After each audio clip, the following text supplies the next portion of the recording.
নমস্কার, smart learning চ্যানেলে সকলকে স্বাগত। আজকে আমরা WBCS প্রিলিমস এবং মেন্সের জন্য বায়োলজি থেকে খুব গুরুত্বপূর্ণ একটা অধ্যায় ভাইরাস, ব্যাকটেরিয়া, প্রোটোজোয়া, এই যে অধ্যায়টা, এখান থেকে বিভিন্ন এমসিকিউ এবং তার ব্যাখ্যা আলোচনা করব।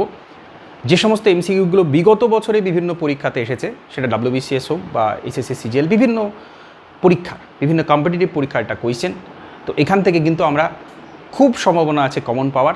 তো আমি প্রত্যেকটা কোয়েশ্চেন আনসার আলোচনা করব, উত্তরও আলোচনা করব, ডিটেল ব্যাখ্যা আলোচনা করব। আপনারা আমার সাথে সাথে উত্তর করার চেষ্টা করবেন এবং কমেন্টে জানাবেন আপনাদের স্কোর কত আসছে। তো চলে যাব সরাসরি প্রশ্নোত্তরে। প্রথম প্রশ্ন, নিম্নলিখিত জীবগুলির মধ্যে কোন নির্দিষ্ট প্রজাতি ছত্রাকের জন্ম দেয়? ছত্রাকের জন্ম দিতে পারে এর মধ্যে কে? পিঁপড়ে, আরশোলা, কাঁকড়া নাকি মাকড়সা? তো খুব ইন্টারেস্টিং একটা কোয়েশ্চেন। আমরা উত্তরটা দেখব। উত্তরটা হচ্ছে কি পিঁপড়ে। পিঁপড়ে কিন্তু ছত্রাকের জন্ম দিতে পারে। কিভাবে? আমরা ব্যাখ্যাটা দেখে নেব। কিছু প্রজাতির নির্দিষ্ট প্রজাতির পিঁপড়ে আছে, অ্যাটিন অ্যান্টস বা লিফ কাটার অ্যান্টস। এরা কি করে? এরা তাদের ঢিবির মধ্যে একটা কক্ষ তৈরি করে, যেখানে কিনা পাতা চিবিয়ে একটা মণ্ড তৈরি করে এবং তার উপরে নির্দিষ্ট ছত্রাকের জন্ম হয় এবং ওই ছত্রাকটাই হচ্ছে তাদের প্রধান খাদ্য। অর্থাৎ খাদ্য উৎপন্ন করার জন্য তারা কিন্তু চাষ করছে। তো এই জন্যই উত্তরটা খুব ইন্টারেস্টিং, প্রশ্নটা খুব ইন্টারেস্টিং। তো এটা ছিল প্রথম প্রশ্ন। নেক্সট, প্রোবায়োটিক্স সম্পর্কে বিবৃতিগুলো বিচার করতে বলা হয়েছে। কোন বিবৃতিগুলো এখানে সঠিক? প্রথমত, প্রোবায়োটিকগুলি ব্যাকটেরিয়া ও ইস্টের উভয়ের সাহায্যে তৈরি হয়। ব্যাকটেরিয়া এবং ইস্ট উভয়ের সাহায্যে তৈরি হয়। দ্বিতীয় স্টেটমেন্টে কি বলা হচ্ছে? আমরা যে খাবারগুলি খাই তাতে প্রোবায়োটিক জীবাণু পাওয়া যায়, তবে সেগুলি আমাদের অন্ত্রে প্রাকৃতিকভাবে ঘটে না। তো এই ধরনের স্টেটমেন্টগুলো খুব গুরুত্বপূর্ণ, যেখানে না বাচক শব্দ একটা ঢুকিয়ে দেওয়া থাকে। আমরা যদি খুব কেয়ারফুলি কোয়েশ্চেনের উত্তর না করি তাহলে কিন্তু এগুলো ভুল হয়ে যাওয়ার সম্ভাবনা থাকে। তো খুব কেয়ারফুলি আমাদের এগুলো পড়তে হবে। ঘটে না বলা রয়েছে। 3 নম্বর স্টেটমেন্ট বলা হচ্ছে প্রোবায়োটিকগুলি দুধের শর্করা হজমে সাহায্য করে থাকে। শুধুমাত্র 1, শুধুমাত্র 2, 1, 3 নাকি 2, কোনটা সঠিক? তো খুব গুরুত্বপূর্ণ। তো এখানে প্রোবায়োটিকগুলি ব্যাকটেরিয়া এবং ইস্ট উভয়ের সাহায্যে গঠিত হয়, এটা কিন্তু বাস্তবসম্মত, এটা কিন্তু স্টেটমেন্টটা সঠিক, অর্থাৎ 1 কিন্তু সঠিক। দ্বিতীয় কি বলা হচ্ছে? আমরা যে খাবারগুলো খাই তাতে এই জীবাণুটা পাওয়া যায়। প্রথমত এটা ভুল, এবং অন্ত্রে প্রাকৃতিকভাবে ঘটে না, এটাও। কারণ অন্ত্রে কিন্তু এই ধরনের ইস্ট, ব্যাকটেরিয়া বসবাস করে, আমাদের অন্ত্রে প্রাকৃতিকভাবে বসবাস করে। তো এটা, এই স্টেটমেন্টটা কিন্তু ভুল। স্টেটমেন্ট 2 হচ্ছে ইনকারেক্ট, এবং এটা কিন্তু হজমে সাহায্য করে। এই যে প্রোবায়োটিকগুলো আমাদের শরীরে, বিশেষত আমাদের অন্ত্রে থাকে, সেই অন্ত্রে আমাদের কিন্তু খাবার হজমে এরা সাহায্য করে। তো এখানে এটাও স্টেটমেন্ট 3 কিন্তু সঠিক। তো সঠিক উত্তর এখানে 1 এবং 3 কিন্তু এখানে সঠিক উত্তর। তো এখানে এই যেমন ল্যাক্টোব্যাসিলাস ব্যাকটেরিয়া, স্যাক্রোমাইস বুলার্ডি, এরা কিন্তু শরীরের জন্য উপকারী, কারণ এরা আমাদের অন্ত্রে বসবাস করে এবং ল্যাকটোজ হজমে সাহায্য করে, হজম শক্তি বৃদ্ধি করে, রোগ প্রতিরোধ ক্ষমতা বাড়িয়ে দিতে পারে। তো সুতরাং এখানে খুব গুরুত্বপূর্ণ একটা প্রশ্ন এটা। পরবর্তী প্রশ্নে চলে যাব। যে প্রক্রিয়ায় অবশিষ্ট ব্যাকটেরিয়াকে মেরে ফেলার জন্য জলে যে ক্লোরাইড যোগ করা হয় তাকে ড্যাশ বলা হয়? তো খুব সহজ প্রশ্ন, কারণ প্রশ্নের মধ্যেই উত্তরটা লুকিয়ে আছে। ব্যাকটেরিয়াকে মেরে ফেলার জন্য আমরা কি করি? ক্লোরাইড যোগ করি। তো এই প্রসেসটাকে বলা হয় অবশ্যই ক্লোরিনেশন। ক্লোরাইড যোগ করা হয় যাতে করে এর মধ্যে যে সমস্ত আমাদের পানীয় জল, আমরা স্বাস্থ্যসম্মত জলটা পান করার জন্য কি করি? ক্লোরিন গ্যাস বা ব্লিচিং পাউডার আমরা মিশিয়ে দিই, যাতে করে ক্ষতিকারক ব্যাকটেরিয়া তারা ধ্বংস করে দিতে পারে। প্রশ্নটা অন্যভাবে হতে পারতো, তো আমাদের এটা মনে রাখতে হবে। ক্লোরিন গ্যাস বা ব্লিচিং পাউডার এগুলো মেশানো হয় যাতে করে ব্যাকটেরিয়াকে ধ্বংস করে দেওয়া সম্ভব হয়। নেক্সট কোয়েশ্চেন, ইস্টের সন্ধান বা ফার্মেন্টেশন করবার ক্ষমতার জন্য দায়ী কোনটা? এখানে বিভিন্ন উৎসেচকের নাম বলা রয়েছে। খুব গুরুত্বপূর্ণ একটা প্রশ্ন। ইস্ট যে ফার্মেন্টেশন পদ্ধতি, যে প্রসেসটা কাজ হয়, সেটা কোন উৎসেচকের মাধ্যমে হয়? তো অ্যামাইলেজ, জাইমেজ, ইনভার্টেজ নাকি গ্যালাক্টোজ? তো সঠিক উত্তর হচ্ছে এখানে অপশন বি, জাইমেজ। তো খুব গুরুত্বপূর্ণ জাইমেজ। এটা কি হয়? সন্ধান বা গাজন যে প্রক্রিয়া, যেখানে একটা অবাধ শোষণের মাধ্যমে ইস্ট তার দেহ থেকে কি করে? জাইমেজ এই যে এনজাইম, এই যে উৎসেচক, সেটা নির্গত করে এবং ইথাইল অ্যালকোহল কার্বন ডাইঅক্সাইডকে ভেঙে ফেলে। শর্করাকে ভেঙে কি করে, ইথাইল অ্যালকোহল এবং কার্বন ডাইঅক্সাইড এই দুটো উৎপন্ন হয় এবং এর প্রক্রিয়াটার মাধ্যমেই কিন্তু মদ তৈরি হয় এবং পাউরুটি ফোলানো সম্ভব হয়। এর জন্য দায়ী কিন্তু ইস্ট, এবং ইস্ট এই প্রসেসটা করে কিসের মাধ্যমে, জাইমেজ উৎসেচকের মাধ্যমে। দুটো প্রশ্নই কিন্তু খুব গুরুত্বপূর্ণ, বিভিন্নভাবে ঘুরিয়ে ফিরিয়ে প্রশ্নগুলো আসে। আমাদের মূল কনসেপ্টটা জানা থাকলে যে কোনো প্রশ্নই আসুক না কেন আমরা সেটা সমাধান করতে পারবো। নেক্সট ডাইরেক্ট কোয়েশ্চেন, 1857 এই সালে কে প্রথম পরীক্ষামূলকভাবে প্রমাণ করেছিলেন যে চিনি থেকে অ্যালকোহল তৈরির জন্য অণুজীব দায়ী? তো এটাও আশা করছি খুব ইজি। আলেকজান্ডার ফ্লেমিং নাকি লুই পাস্তুর, ফনি হেজ নাকি মার্টিনাস উইলিয়াম বেনজুইক? তো এখানে অবশ্যই সঠিক উত্তর হচ্ছে লুই পাস্তুর। তো লুই পাস্তুর প্রথম প্রমাণ করেছিলেন যে সন্ধান বা গাজন কোনো রাসায়নিক প্রক্রিয়া নয়, এটা একটা কিন্তু জৈবিক প্রক্রিয়া, যেটা কি হয় ইস্টের মতো অণুজীবের মাধ্যমে এটা করা সম্ভব হবে। এবং এখান থেকে কিন্তু পাস্তুরাইজেশন পদ্ধতি উদ্ভূত হয়েছে, যেটা খুব গুরুত্বপূর্ণ। আমাদের বিভিন্ন যে খাদ্য তার জীবাণুমুক্ত করতে কিন্তু এই পাস্তুরাইজেশন পদ্ধতিটা ব্যবহার করা হয়। উনি প্রথম এটা আবিষ্কার করেছিলেন। নেক্সট দেখব, কোন ধরনের ব্যাকটেরিয়া ঘটিত টক্সিন যা ক্রিম, মাখন এবং দুধকে নষ্ট করে দেয়, টক এবং তেতো করে তোলে, কোন ধরনের bacteria? Bacillus, streptococcus, thermophilus, bifidobacteria, lactobacillus, plantarum? তো এটাও কিন্তু ডাইরেক্ট কোয়েশ্চেন। সঠিক উত্তরটা হচ্ছে অপশান এ, ব্যাসিলাস। এ কী করে না, বিভিন্ন যে খাদ্যদ্রব্য, দুধ জাতীয় যে সমস্ত খাদ্য, দুধের ফ্যাট, প্রোটিনকে এরা ভেঙে দেয়। তার ফলে কি হয়, ওই যে ক্রিম, মাখন বা দুধ সেটা পচে যায়, দুর্গন্ধযুক্ত হয়ে যায়। তো এটা কিন্তু সঠিক উত্তর হচ্ছে ব্যাসিলাস। নেক্সট, চিনিকে ইথাইল অ্যালকোহল এবং কার্বন ডাইঅক্সাইডে রূপান্তর করবার জন্য অণুজীব দ্বারা সম্পন্ন জৈব প্রযুক্তিগত প্রক্রিয়াকে কি বলা হয়? তো এখানে কিন্তু একটা জৈব প্রযুক্তির ব্যবহার করা হচ্ছে, যেটা আমরা কৃত্রিমভাবে করছি। প্রসেসটা আমাদের জানায়, আমরা একটু আগেই প্রশ্নের মধ্যেই এটা দেখেছি। ইথাইল অ্যালকোহল এবং কার্বন ডাইঅক্সাইডে রূপান্তর করে ইস্ট। তো সেইটা আমরা জৈব প্রযুক্তির মাধ্যমে করে থাকি বা কৃত্রিমভাবে সেই ঘটনাটাকে ঘটিয়ে থাকি, সেটাকে কি বলে? তো এখানে সঠিক উত্তর হচ্ছে অ্যালকোহলিক ফার্মেন্টেশন, কারণ এই পদ্ধতিতেই অ্যালকোহল কিন্তু তৈরি করা হয়।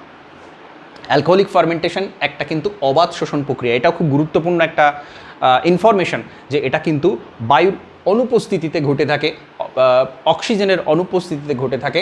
কি করে, গ্লুকোজ বা শর্করাকে কি করে ইথাইল অ্যালকোহল এবং কার্বন ডাইঅক্সাইডে ভেঙে দেয় ইস্ট। এবং এই প্রসেসটা আমরা যখন কৃত্রিমভাবে ঘটিয়ে থাকি সেটাকে বলা হয় অ্যালকোহলিক ফার্মেন্টেশন। নেক্সট, সপ্তদশ শতকের শেষ দিকে অ্যান্টনি ভ্যান লিউয়েনহুক নিম্নের কোনটি আবিষ্কারের জন্য বিখ্যাত? খুব গুরুত্বপূর্ণ এটা। তিনি কি করেছিলেন? কোষের বৈশিষ্ট্য নাকি ব্যাকটেরিয়া, প্রোটোজোয়া পর্যবেক্ষণ করেছিলেন, কোষের মধ্যে এটিপির ভূমিকা আবিষ্কার করেছিলেন, নাকি নিউক্লিয়াসের সন্ধান করেছিলেন? তো সঠিক উত্তর হচ্ছে ব্যাকটেরিয়া এবং প্রোটোজোয়াকে কিন্তু উনি প্রথম পর্যবেক্ষণ করেছিলেন। লিউয়েনহুক ছিলেন প্রথম ব্যক্তি যিনি কিনা এই প্রথম ব্যাকটেরিয়া এবং প্রোটোজোয়াকে নিরীক্ষণ করেছিলেন। তার যে অনুবীক্ষণ যন্ত্র, সেই অনুবীক্ষণ যন্ত্রে জল বা দাঁতের ময়লা পরীক্ষা করার সময় তিনি ওই ব্যাকটেরিয়াকে কিন্তু দেখতে পেয়েছিলেন, প্রোটোজোয়াকে দেখতে পেয়েছিলেন। সরি, এদের নাম দিয়েছিলেন অ্যানিম্যাল ক্লুজ। তো প্রথম লিউয়েনহুক ব্যাকটেরিয়া, প্রোটোজোয়া পর্যবেক্ষণ করেছিলেন। এটা খুব গুরুত্বপূর্ণ informative direct question. Next, virus সম্পর্কে নিম্নের কোন বিবৃতিটি সঠিক? এটি মুক্তভাবে বসবাস করে, নিউক্লিক অ্যাসিড, প্রোটিন রয়েছে এর মধ্যে, এটি প্রোটিন সংশ্লেষ করতে পারে নাকি নিজস্ব শক্তি উৎপন্ন করতে পারে? তো খুব সহজ একটা ডাইরেক্ট কোয়েশ্চেন দেওয়া হয়েছে। এর মধ্যে কিন্তু নিউক্লিক অ্যাসিড এবং প্রোটিন রয়েছে, কারণ ভাইরাসের নেচার সম্পর্কে আমরা জানি, ভাইরাস কিন্তু একটা জীব এবং জড়ের মধ্যবর্তী একটা জীব। কারণ সে যখন কোনো পোষক কোষের মধ্যে অবস্থান করে তখনই তার জীবনের লক্ষণগুলো প্রকাশ পায়, কিন্তু সে যখন ওই পোষকের শরীরের বাইরে থাকে তখন কিন্তু জড়ের মতো আচরণ করে। তো এর মধ্যে নিউক্লিক অ্যাসিড এবং প্রোটিন থাকে, হয় এর মধ্যে আরএনএ থাকে অথবা ডিএনএ থাকে। তো এটাকে কিন্তু আমরা অকোষীয় বলতেই পারি, যেহেতু এর এই বৈশিষ্ট্যগুলো দেখতে পাওয়া যায়। নেক্সট, অ্যাজোটোব্যাক্টার এবং ক্লস্ট্রিডিয়াম কি রূপান্তরিত করে? তো বায়বীয় আণবিক নাইট্রোজেন অ্যামোনিয়াতে পরিণত করে, নাকি মাটিতে উপস্থিত অ্যামোনিয়া গ্যাসীয় নাইট্রোজেনে পরিণত করে, অ্যামোনিয়া থেকে নাইট্রোজেন পরিণত করে, নাকি হিউমাস খনিজ উপাদানে পরিণত হয় এদের মাধ্যমে, নাকি উর্বর মৃত্তিকা অম্ল মৃত্তিকাতে পরিবর্তন করে? তো অ্যাজেটোব্যাক্টর এবং ক্লস্ট্রিডিয়াম খুব গুরুত্বপূর্ণ। এরা মূলত কি করে থাকে? বায়বীয় নাইট্রোজেনকে মাটিতে নিয়ে আসে বা অ্যামোনিয়াতে এরা কিন্তু পরিণত করতে পারে। অর্থাৎ যেটাকে আমরা নাইট্রোজেন ফিক্সেশন বলি, নাইট্রোজেন সংবন্ধকরণ বলি। তো এরা কি করে? বায়ুমণ্ডল থেকে সরাসরি নাইট্রোজেন গ্যাস গ্রহণ করে এবং তাকে অ্যামোনিয়া বা নাইট্রেট লবণে রূপান্তরিত করে দেয় এবং মাটিতে মিশিয়ে দেয়। তো খুব গুরুত্বপূর্ণ একটা পদ্ধতি। আমরা জানি মাটিতে কিন্তু উদ্ভিদ সরাসরি নাইট্রোজেন গ্যাস গ্রহণ করতে পারে না, তাকে প্রসেসিং করতে পারে না। এই নাইট্রেটে রূপান্তরিত হলে তবেই উদ্ভিদ কিন্তু খনিজ লবণের মাধ্যমে মাটি থেকে সেটা সংগ্রহ করে, এবং তার জন্য দায়ী কিন্তু আমাদের এই ব্যাকটেরিয়াগুলো। তো এই যে প্রসেসটা, এটা খুব গুরুত্বপূর্ণ। আমরা জানি নাইট্রোজেন ফিক্সেশন এর আরও কিছু পদ্ধতি রয়েছে, সেটা আমরা নাইট্রোজেন চক্রে পড়েছি। তো এখানে প্রশ্নের উত্তরটা কিন্তু খুব গুরুত্বপূর্ণ, বা এই পুরো অংশটা থেকে বিভিন্ন প্রশ্ন এসে থাকে। আচ্ছা, একটি ইউক্যারিওটিক বহুকোষী এবং অসালোক সংশ্লীয় জীবকে নিচের কোন বিভাগের অন্তর্ভুক্ত করা যাবে? খুব গুরুত্বপূর্ণ কনসেপচুয়াল একটা প্রশ্ন। ইউক্যারিওটিক বলা হয়েছে, বহুকোষী বলা হয়েছে, এবং যে অসালোক সংশ্লেষ, অর্থাৎ যে কিনা সালোক সংশ্লেষ করতে পারে না। তো এর মধ্যে কোনটা? প্রোটিস্টা, মনেরা, ছত্রাক নাকি অ্যানিমেলিয়া? তো এখানে এর মধ্যে ছত্রাক এবং অ্যানিমেলিয়া এরা কিন্তু সালোক সংশ্লেষ করতে পারে না, দুজনেই কিন্তু অসংশ্লেষীয়, অসালোক সংশ্লেষীয়। আবার ছত্রাকের মধ্যে কিন্তু বাইরের একটা কোষপ্রাচীরের আবরণ দেখতে পাওয়া যায়, এবং ইউক্যারিওটিক বহুকোষ। তো এখানে সবথেকে যে অ্যাপ্রোপ্রিয়েট আনসার সেটা কিন্তু ছত্রাক। ডাইরেক্ট কোয়েশ্চেন, ছত্রাক কিন্তু এর মধ্যে পড়বে। নেক্সট, ভাইরাসের মিউটেশনের কারণ হলো এর ড্যাশের পরিবর্তন। মিউটেশন কখন হয়? তার যখন জিনগত উপাদান পরিবর্তিত হয়ে যায়, তার মধ্যে যে জেনেটিক কোড, জিনগত যে উপাদানগুলো আছে সেইটা পরিবর্তিত হয়ে যায়, তখন কিন্তু সেটার মিউটেশন হয়। এবং এই মিউটেশন হয় বলেই ভাইরাস কিন্তু পূর্বের তুলনায় আরও শক্তিশালী হয়ে যায়, বা তার জন্য যে ভ্যাকসিনটা আবিষ্কার হয়েছিল সেটা কিন্তু আর কাজ করে না। এই মিউটেশন কিন্তু ভয়ানক একটা ঘটনা, যার ফলে ভাইরাস আরও শক্তিশালী হয়ে যায়। নেক্সট, রুটি তৈরিতে ব্যবহৃত ইস্ট কোন শ্রেণীর অন্তর্ভুক্ত? এটাও খুব সহজ, ডাইরেক্ট একটা কোয়েশ্চেন। এটা কিন্তু আমরা সকলেই জানি ছত্রাক।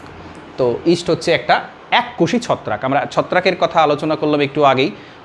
ম্যাক্সিমাম অধিকাংশ ছত্রাকই কিন্তু বহুকোষী, কিন্তু এখানে ইস্ট একটা এককোষী ছত্রাক। এটাও কিন্তু একটা গুরুত্বপূর্ণ উপাদান, ইনফরমেশন আমাদের কিন্তু এটা মনে রাখতে হবে। এবং ঘটনাটা আমরা জানি, শর্করা থেকে কার্বন ডাইঅক্সাইড তৈরি হয়, ইথাইল অ্যালকোহল তৈরি হয়। আচ্ছা, নেক্সট, নিম্নলিখিত কোনটি ব্যাকটেরিয়া জনিত অসুখ নয়?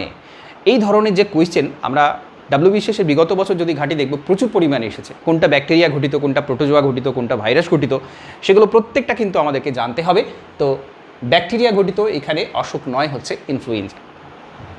আমরা একটু দেখে নেব কোনটা কোন ধরনের জায়গা থেকে আসছে, আমরা দেখে নেব। Bacteria, dysentery, plague, diphtheria, cholera, typhoid, pneumonia, এগুলো কিন্তু সব ব্যাকটেরিয়া ঘটিত রোগ। ভাইরাস ঘটিত রোগ হচ্ছে কমন কোল্ড, যেটাকে ঠান্ডা লাগা আমরা বলি, মামস, মিসেলস, ভাইরাল হেপাটাইটিস যেটা হয়, ডেঙ্গু, চিকুনগুনিয়া, চিকেন পক্স এবং পোলিওমাইটিস। তো এইগুলো কিন্তু সবই ভাইরাসের কারণে হয়, পোলিওটাও এর মধ্যে। এবং অ্যাথলেটস ফুট, ক্যান্ডিডিয়াসিস, এগুলো কিন্তু ফাঙ্গাসের কারণে হয়। আর প্রোটোজোয়া ঘটিত যেগুলো, সেগুলো খুব গুরুত্বপূর্ণ। ম্যালেরিয়া, অ্যামিবায়োসিস, আফ্রিকান যেটা স্লিপিং সিকনেস বলা হয়, এবং কালাজ্বর, এটাও কিন্তু প্রোটোজোয়া ঘটিত। তো প্রত্যেকটা আমরা চার্টের মাধ্যমে এটা মনে রাখবো। এটা কিন্তু খুব গুরুত্বপূর্ণ একটা প্রশ্ন।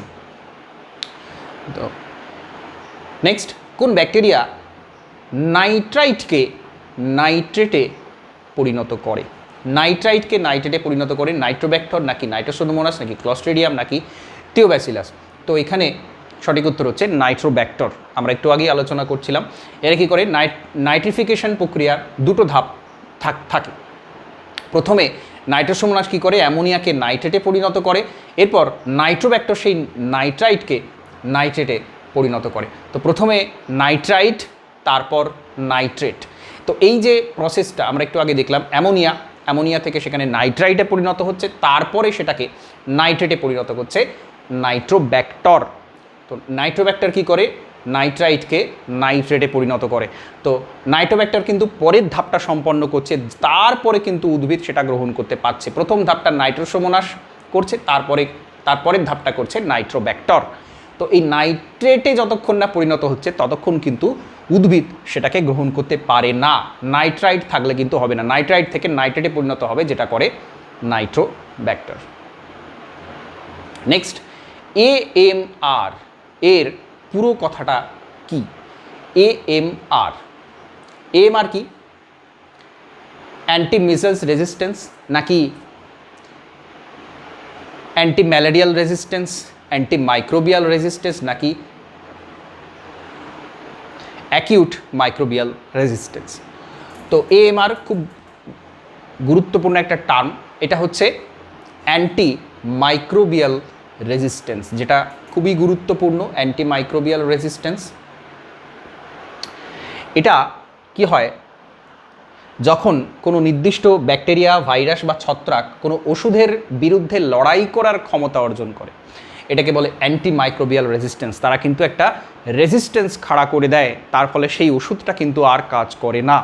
তো এটা খুব গুরুত্বপূর্ণ একটা টার্ম সেই কারণে। নেক্সট, অ্যান্টিবায়োটিক কোনো ভাইরাসের বিরুদ্ধে কেন কাজ করে না? অ্যান্টিবায়োটিক কিন্তু সবসময় ব্যাকটেরিয়ার উপর কাজ করে, ভাইরাসের উপর কিন্তু কাজ করে না। কেন? অ্যান্টিবায়োটিক কেবলমাত্র RNA ভাঙতে পারে বলে, অ্যান্টিবায়োটিক রাসায়নিক প্রকৃতি কার্বোহাইড্রেট জাতীয় বলে, শুধুমাত্র এটি ভ্যাকসিন ভাইরাসটির জিনগত উপাদানগুলি ভেঙে দিতে পারে বলে, নাকি একটি ভাইরাস জৈব রাসায়নিক পথ ব্যবহার করে না যা অ্যান্টিবায়োটিক দ্বারা প্রতিরোধ করা যেতে পারে? তো এখানে সব থেকে অ্যাপ্রোপ্রিয়েট হচ্ছে অপশান ডি, কারণ ভাইরাস কিন্তু কোনো জৈব রাসায়নিক পথ ব্যবহার করতে পারে না। ভাইরাস এমনিতেই কিন্তু সে জীবিত নয়, সে পোষক কোষে শুধুমাত্র তার জীবনের লক্ষণ প্রকাশ পায়, এবং এই কারণটার জন্যই কিন্তু তার উপর কোনো অ্যান্টিবায়োটিক কাজ করে না। নেক্সট দেখব, ব্যাকটেরিয়া কে আবিষ্কার করেছিলেন? এটা খুব গুরুত্বপূর্ণ এবং ডাইরেক্ট কোয়েশ্চেন। তো আমরা জানি এখানে লেওয়েনহুক কিন্তু এটা আবিষ্কার করেছিলেন 1676 সালে। ওলন্দাজ বিজ্ঞানী অ্যান্টনি ভ্যান লিয়েনহুক তিনি প্রথম ব্যাকটেরিয়া পর্যবেক্ষণ করেছিলেন, যেটা আমরা একটু আগেই দেখলাম। আচ্ছা, এরপরে খুব গুরুত্বপূর্ণ, এইডস বা HIV ভাইরাস কী ধরনের ভাইরাস? এইডস বা HIV ভাইরাস এটা কিন্তু একটা RNA ভাইরাস। এই প্রশ্নটা কিন্তু বারবার বিভিন্ন পরীক্ষায় বিগত বছরে আসতে দেখা গেছে। তো এটা একটা RNA ভাইরাস। তো HIV হচ্ছে একটা রেট্রোভাইরাস প্রথমত, এবং এই জেনেটিক মেটেরিয়াল যেটা সেটা হচ্ছে একতরফি RNA। এবং খুব গুরুত্বপূর্ণ, এটা কিন্তু মানুষের শরীরে প্রবেশ করে রিভার্স ট্রান্সক্রিপ্টেড এনজাইমের সাহায্যে RNA থেকে DNA তৈরি করে কোষকে আক্রমণ করে। তো এই রিভার্স ট্রান্সক্রিপশন পদ্ধতিটা খুব গুরুত্বপূর্ণ। এর পরে প্রশ্নই আমরা দেখব, রেট্রোভাইরাসের RNA থেকে DNA উৎপন্ন হয় কিসের দ্বারা? তো এটা কিন্তু এই রিভার্স ট্রান্সক্রিপ্টেজ এই যে পদ্ধতিটা, যেখানে ওই যে রেট্রোভাইরাস যার একটা অন্যতম উপাদান হচ্ছে HIV, মানে রেট্রোভাইরাসের একটা টাইপ হচ্ছে HIV, তো RNA থেকে DNA এরা কিন্তু এই রিভার্স ট্রান্সক্রিপ্টেজ পদ্ধতির মাধ্যমে তৈরি করে থাকে। এটা খুব গুরুত্বপূর্ণ। আচ্ছা, ভিরিয়ান এই জিনিসটা কি? এটা হচ্ছে ভাইরাসের সংক্রামক কণা, ব্যাকটেরিওফাজের সংক্রামক কণা ভাইরাসের, নাকি কোনোটিই নয়? তো ভিরিয়ান হচ্ছে কি, একটা ভাইরাসের সংক্রামক কণা। এটা কোনো দশা নয়, এটা কিন্তু একটা কণা, খুব গুরুত্বপূর্ণ। পোষক কোষের বাইরে ভাইরাস সম্পূর্ণ রোগ ছড়াতে কাঠামোগত রূপ, সেটাকে বলা হয় ভিরিয়ান। রোগ ছড়াতে সক্ষম, যেটা পোষক কোষের মধ্যে যখন যায় তখন সেটা সক্ষম হয়। তো এই রূপটাকে বলা হয় ভিরিয়ান, যেটা তার সংক্রামক একটা কণা, ভাইরাসের সংক্রামক কণাকে বলা হয় ভিরিয়ান। তো এর সাথে সাথে আজকের গুরুত্বপূর্ণ MCQ আলোচনাটা এখানে কমপ্লিট করছি। নমস্কার, ধন্যবাদ।